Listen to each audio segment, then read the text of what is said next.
नमस्ते दोस्तों, कैसे हो आप सब। उम्मीद करती हूँ बहुत ही अच्छे होंगे। ये बताने के लिए कमेंट बॉक्स में जय श्री राम लिखना बिल्कुल ना भूलिएगा। तो आज आप सभी को मैं बताऊंगी प्रभु श्री राम ने बताया मृत्यु के बाद घर में माता पिता की तस्वीर लगानी चाहिए या नहीं लगानी चाहिए। दोस्तों, इस बात को हम बहुत ही ध्यानपूर्वक सुनेंगे। भगवान श्री राम ने बताया मृत्यु के बाद घर में माता पिता की तस्वीर लगानी चाहिए या नहीं। सुनिए ये कथा और हो जाइए भवसागर से पार। दोस्तों, भगवान श्री राम जी कहते हैं कि माता पिता हमारे प्रथम देवता होते हैं। उनका प्रेम, त्याग और आशीर्वाद हमारे जीवन की सबसे बड़ी संपत्ति है। परंतु जब वे इस संसार से विदा ले लेते हैं तो लोग उनकी स्मृति में उनके चित्र अपने घर में लगाते हैं। ऐसे में यह प्रश्न उठता है कि क्या मृत्यु के पश्चात माता पिता की तस्वीर घर में लगानी चाहिए? क्या इसका कोई आध्यात्मिक प्रभाव होता है? आइए जानते हैं भगवान श्री राम जी इस विषय में क्या कहते हैं। उससे पहले दोस्तों, यदि आप सब हमारे चैनल पे पहली बार आए हो तो प्लीज़ हमारे चैनल को सब्सक्राइब ज़रूर कीजिएगा और एक लाइक पक्का कीजिएगा ऐसी जानकारी पाने के लिए। तो आप सब हमारे वीडियो में अंत तक जुड़े रहिए ताकि आप सभी को समझ में आ जाए पूरी कहानी और सच्चाई। ऐसे में यह प्रश्न उठता है कि क्या मृत्यु के बाद माता पिता की तस्वीर घर में लगानी चाहिए या नहीं। क्या इसका कोई आध्यात्मिक प्रभाव होता है? आइए जानते हैं भगवान श्री राम इस विषय में क्या कहते हैं। आज की अलौकिक कथा में भगवान श्री राम जी स्वयं एक भक्त को इस रहस्य में अवगत कराते हैं। यह प्राचीन समय की बात है। एक दिन देवर्षि नारद पृथ्वी भ्रमण कर निकले थे। तब उन्होंने देखा कि कुछ लोग किसी मृत्यु व्यक्ति की चिता के पास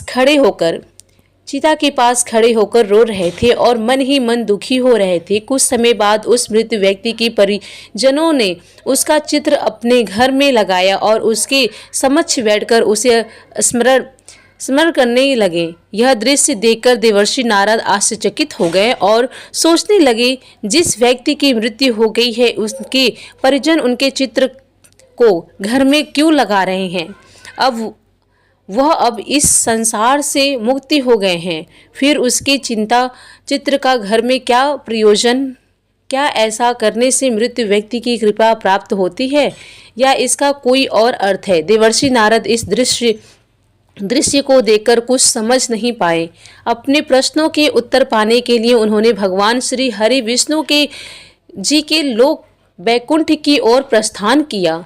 वहां पहुंचकर देवर्षि नारद ने भगवान श्री हरि विष्णु जी को प्रणाम किया। भगवान विष्णु जी ने देवर्षि नारद को देखकर समझ लिया कि आज वे किसी संदेह को लेकर पधारे हैं। तब भगवान विष्णु बोले, हे ब्रह्मनंदन देवर्षि नारद, आपका वैकुंठ लोक में स्वागत है। बताइए आज किस उद्देश्य से आप यहाँ पधारे हैं? कौन सी चिंता आपको व्यतीत कर रही है? निश्चय ही आज आप किसी शंका के समाधान हेतु यहाँ आए हैं। भगवान विष्णु जी की वाणी सुनकर देवर्षि नारद कहा, हे प्रभु, आज मैं आपसे ये जानने आया हूँ कि पृथ्वी पर जब किसी व्यक्ति की मृत्यु हो जाती है तो उसके परिजन उनका चित्र अपने घर में क्यों लगाते हैं? क्या ऐसा करना उचित है? ऐसा करने से परिजनों को लाभ होता है? क्या मृत्यु व्यक्ति का आशीर्वाद उन पर बना रहता है? देवर्षि नारद की बात सुन भगवान श्री हरि जी बोले, हे देवर्षि नारद, आज आपने एक अत्यंत महत्वपूर्ण प्रश्न पूछा है। आपके इस प्रश्न के उत्तर में समस्त मानव जाति का कल्याण छुपा हुआ है। अतः हे नारद, मैं आपको इस प्रश्न का उत्तर एक अलौकिक कथा के माध्यम से देता हूँ।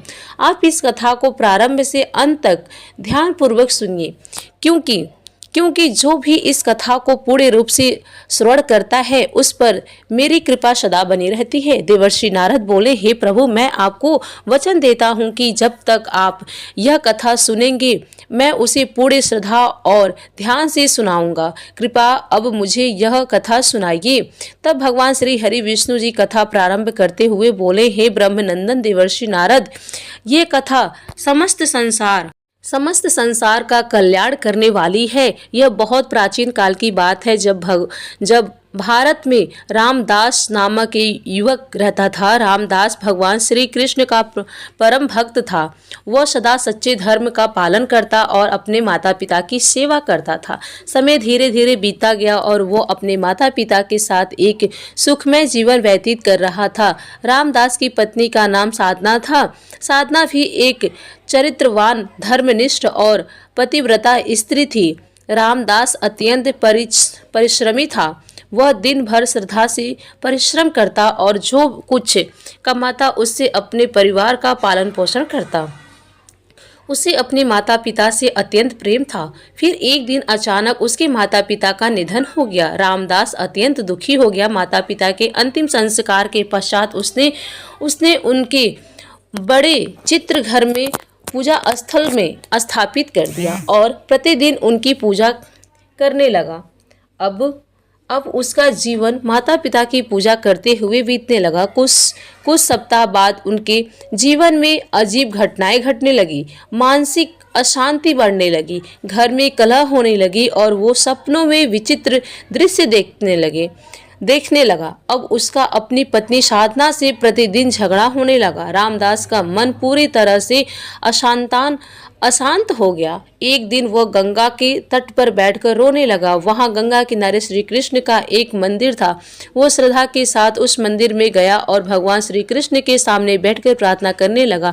वो कहने लगा, हे श्री कृष्ण, हे मुरलीधर, मुझे मार्ग दिखाइए। मैं अपने माता पिता की पूजा करके उन्हें श्रद्धांजलि अर्पित कर रहा हूँ, फिर भी मेरे जीवन में इतना अशांति क्यों है।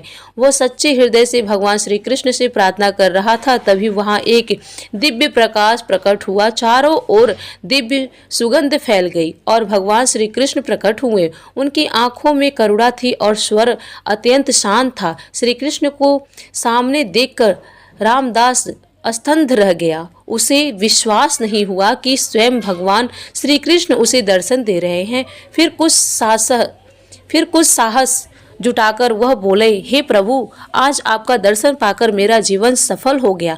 अब मेरे मन में कोई संशय नहीं रहा, किंतु मैं यह जानना चाहता हूँ कि मेरे जीवन में यह कलेश क्यों आया, जबकि मैं तो अपने माता पिता की पूजा करता हूँ। भगवान श्री कृष्ण बोले, हे पुत्र रामदास, निसंदेह तुम्हारी भक्ति और प्रेम महान है। तुम्हारे हृदय में अपने माता पिता के लिए जो भाव है वे पूजनीय है, किंतु जो तुमने अज्ञान वंश किया वह न केवल आत्मा को बांधता है बल्कि तुम्हारे जीवन में पीड़ा भी लाता है।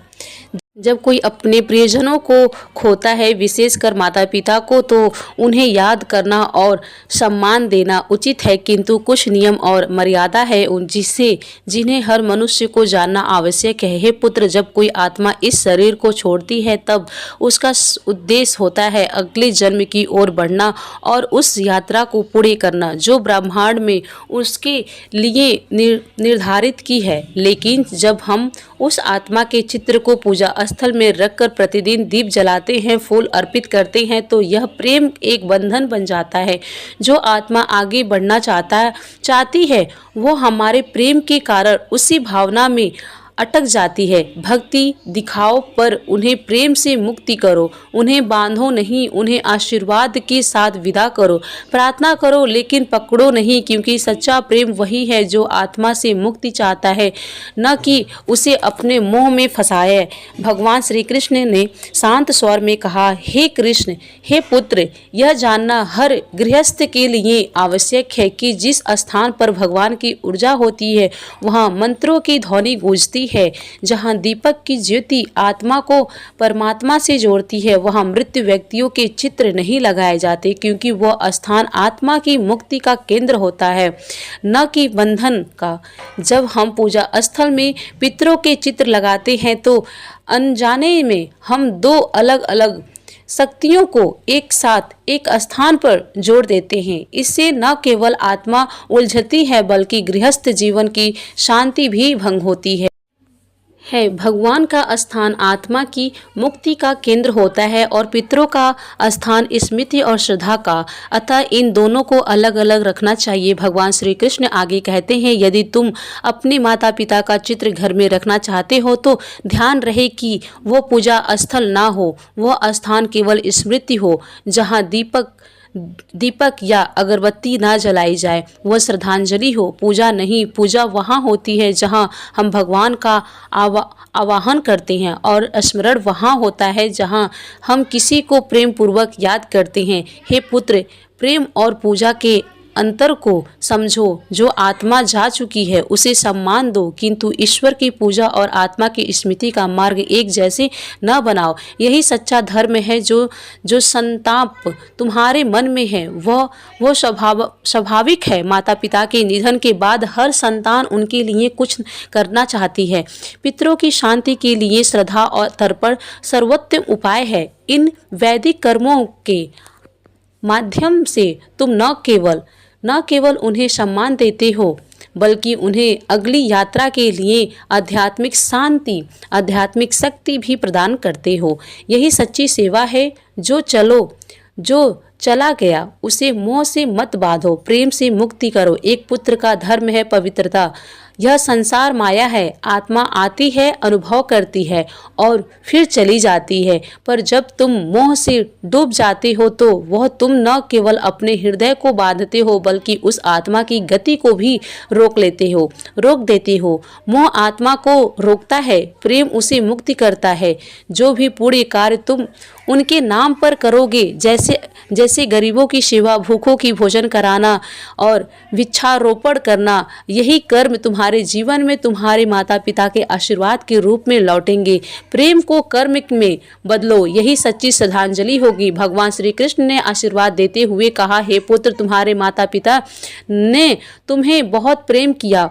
उन्होंने अपना संपूर्ण जीवन तुम्हारे लिए अर्पित किया। अब समय आ गया है कि तुम्हारा प्रेम उन्हें बांधने का साधन नहीं, बल्कि उन्हें मुक्त करने का माध्यम बने। यदि तुम अपने घर में सुख और शांति चाहते हो तो पहले उन आत्माओं को शांति दो जो अब इस लोक की नहीं रही। आस्था आवश्यक है, पर संयम के साथ ज्ञान से अपने जीवन को सगत बनाओ, तभी तुम्हारा प्रेम सच्चा कहलाएगा। इसके पश्चात देवर्षि नारद ने भगवान से पूछा, हे प्रभु, अब मैं जान गया हूँ मृत व्यक्तियों की तस्वीर रखने का रहस्य क्या है, परंतु मैं ये भी जानना दोस्तों, बस मेरी वीडियो यहीं तक की थी। उम्मीद करती हूँ आप सभी को समझ में आ गया। तो मैंने पूरा प्रयास किया आप सभी को समझाने के लिए।